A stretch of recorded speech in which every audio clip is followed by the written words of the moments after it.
देखिए बेटा, question number 39.1 exercise में कहते हैं, as observe from top of 75 metre high lighthouse from the sea level, the angle of depression of two ships are 30 degree and 45 degree.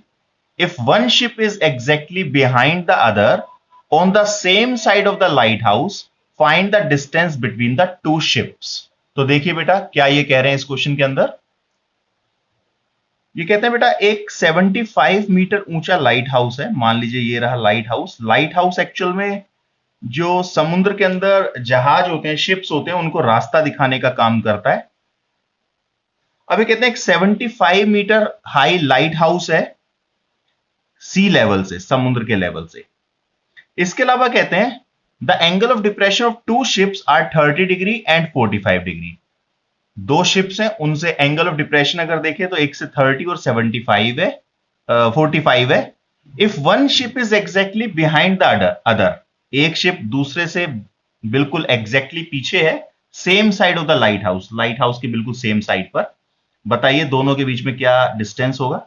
मैं मान लेता हूं कि एक शिप बेटा यहां पर है और एक शिप मैं मान लेता हूं इस तरफ है. दोनों शिप लाइट हाउस के सेम डायरेक्शन में है.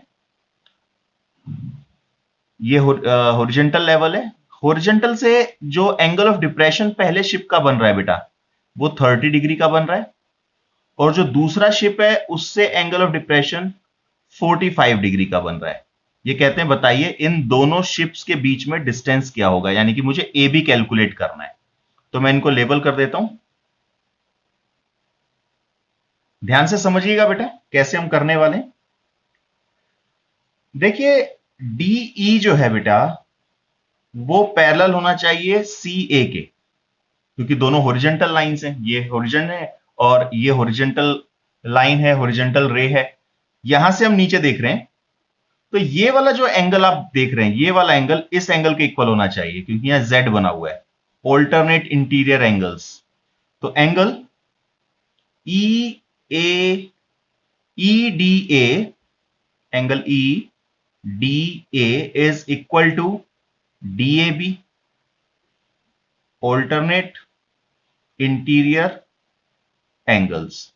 इसके बाद बेटा अगर ये वाले एंगल को आप देखें तो ये एंगल इस एंगल के इक्वल होना चाहिए, सेम ऑल्टरनेट इंटीरियर एंगल, क्योंकि ये भी जेड बना हुआ है इस तरीके से.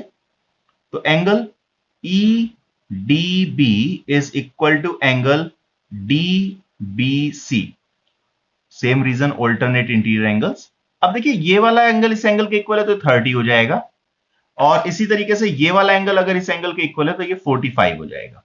लाइट हाउस की हाइट दी हुई है 75. हमें इन दोनों शिप्स के बीच का डिस्टेंस निकालना है. तो सबसे पहले मैं इस ट्रायंगल की बात करता हूं. किस ट्रायंगल के अंदर? In triangle DCB. ध्यान से आप इस ट्रायंगल को ऑब्जर्व कीजिएगा. इन ट्रायंगल डीसीबी आपके पास आएगा DC upon BC is equal to 1045, perpendicular upon base. Perpendicular upon base 1045. अब इसकी वैल्यू दी हुई है 75 मीटर. बीसी हमें नहीं पता, जबकि 1045 की वैल्यू बेटा 1 होती है, तो ये आ गया 1. क्रॉस मल्टीप्लाई कर देते हैं. BC is equal to 75 degree. BC की वैल्यू आपके पास आ गई बेटा 75 मीटर, सॉरी डिस्टेंस है 75 मीटर. अब हम क्या करते हैं बेटा, in triangle DCA, in triangle DCA, DCA बड़े ट्रायंगल की बात कर रहे हैं. आपके पास इसमें आएगा बेटा DC upon C A is equal to 1030, perpendicular upon base. Perpendicular upon base 1030. अब डीसी की वैल्यू अगेन 75, सी ए हमें नहीं मालूम, 1030 की वैल्यू 1/√3.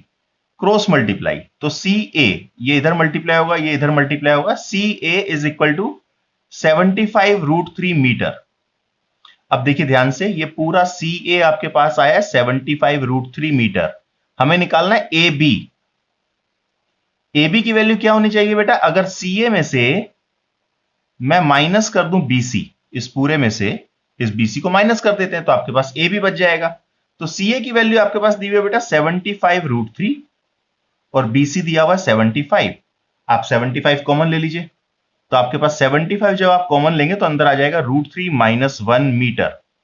तो ये आपके पास ए बी आ गया। ए बी का मतलब डिस्टेंस बिटवीन टू शिप्स।